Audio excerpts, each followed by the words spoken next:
बिकने के बाद अब हरियाणा की मंडियां खाली नहीं रहने वाली। जी हाँ, बिल्कुल सही सुन रहे हो आप।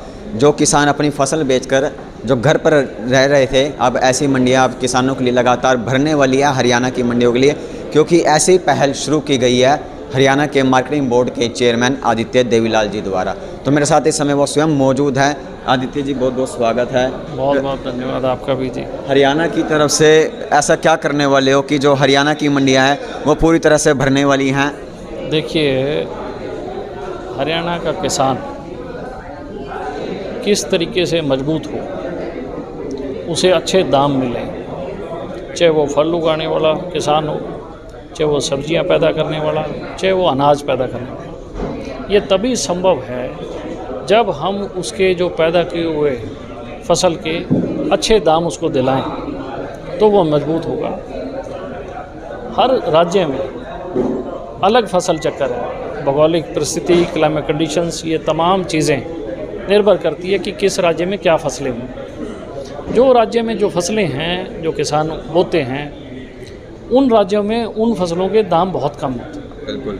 अन्य राज्यों में उनकी डिमांड ज़्यादा होने के कारण दाम आसमान छू लेते हैं। लेकिन व्यापारी वर्ग, बिचौलिया या ट्रेडर उस दाम को प्रॉफिट के रूप में स्वयं ले जाता है। बिल्कुल। और किसान अपने आप को ठगा सा महसूस करता है। उसकी मजबूती के लिए हमने ये विचार तमाम राज्यों में रखा, चेयरमैन के साथ रखा, कि क्यों ना हम सभी राज्य एक मंच पे आएँ, अपने अपने राज्यों को, किसान को मजबूत करने के लिए अपनी अपनी फसलों को अच्छे भाव उन किसानों को मिले, उनके लिए एक कॉमन मंडी प्लेटफॉर्म क्रिएट करें, ताकि हम कोल्ड स्टोर्स, हर राज्य के वेयर हाउस, मंडियाँ आपस में शेयर करें, क्रॉप मैपिंग के साथ साथ मार्केट की भी मैपिंग करें, ताकि उसके दाम अच्छे मिलें। और मुझे खुशी है कि आज लगभग 6 राज्य इस बात पे एग्री हुए हैं कि हम 6 राज्यों के किसानों को एक नई सोच, एक क्रांतिकारी विजन के साथ मजबूत करने का कार्य आज हम 6 राज्य करने जा रहे हैं। ये मेरे लिए बड़ी सौभाग्य की बात है, मार्केटिंग बोर्ड का चेयरमैन हरियाणा होने के नाते, और बड़ी छोटी उम्र में मुझे ये जिम्मेवारी मिली है। मेरे लिए तो सबसे बड़ी आज का दिन बहुत बड़ा दिन है मेरे लिए। तो आपको बता दें, जो MOU जो साइन हो चुके हैं, आदित्य जी, जो अगर हम सराहना करें, देश के उपराष्ट्रपति भी कह चुके हैं कि बेशक देखने में छोटे लग रहे हैं, उम्र में कम लग रहे हैं, लेकिन कहीं ना कहीं जो देश के उपराष्ट्रपति भी देवीलाल के जो सब नक्शे कदम पर जो चल रहे हैं, आदित्य जी उनकी तारीफ़ कर चुके हैं। कहीं ना कहीं ये माना जाए आदित्य जी, जो सेब है वो 200 रुपये किलो, जो काजू है 600 से, बादाम है 800 रुपये, मतलब कहीं ना कहीं जो बीच का जो गैप है वो अब बिल्कुल ख़त्म होने वाला है। देखिए, निश्चित तौर पे जो आज हम 6 स्टेटों ने बैठ के मंथन और विचार किया है, अपने चीज़ों का आदान प्रदान किया, निश्चित तौर पे इसमें महंगाई पे कंट्रोल होगा। महंगाई पे कंट्रोल होगा, इसके साथ साथ किसान को उचित दाम मिलेंगे, अच्छे दाम मिलेंगे। अच्छे दाम मिलेंगे। जो बीच का कई बार अक्सर विवाद रहता था, चाहे पंजाब का जो किसान है हरियाणा में आकर अपनी फसल बेचता था, अब जो बिल्कुल मान्यता दे दी गई है, यानी जो MOU सब कुछ साइन हो चुके हैं, ट्रेड व्यापार शुरू कर दिया गया है, कितने राज्य और जुड़ने की अभी? देखिए, अभी तक तो केवल मात्र गोवा ने सबसे पहल करते हुए ये ऑफ़र किया हरियाणा को कि आप हमसे MOU साइन करो। आज हमने अन्य राज्यों से विचार किया है, लेकिन सबसे पहल इस MOU के बाबत गोवा ने पहल की है। उन्होंने हरियाणा को अपने वेयर हाउस और कोल्ड स्टोर ऑफ़र किए हैं। अभी निश्चित तौर पे हम भी अपने जितने भी ऑफिसर्स हैं उनके साथ बैठ के गोवा के साथ हम भी ऑफ़र करें कि वो हमारा क्या क्या स्पेस लेना चाहते हैं।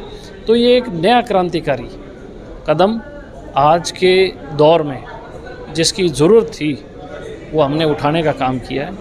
और ये मैं मानता हूँ कि इससे किसान की आमदन में लाभ होगा और एक किसान क्रांतिकारी कदम राज्यों द्वारा उठाया गया है। जिस तरह की आपको जिम्मेदारी मिली मार्केटिंग बोर्ड के चेयरमैन की, आप लगातार काम ऐसे कर रहे हैं जिससे देश के उपराष्ट्रपति भी कह चुके हैं, देवीलाल की कहीं ना कहीं छवि आप में नज़र आ रही है।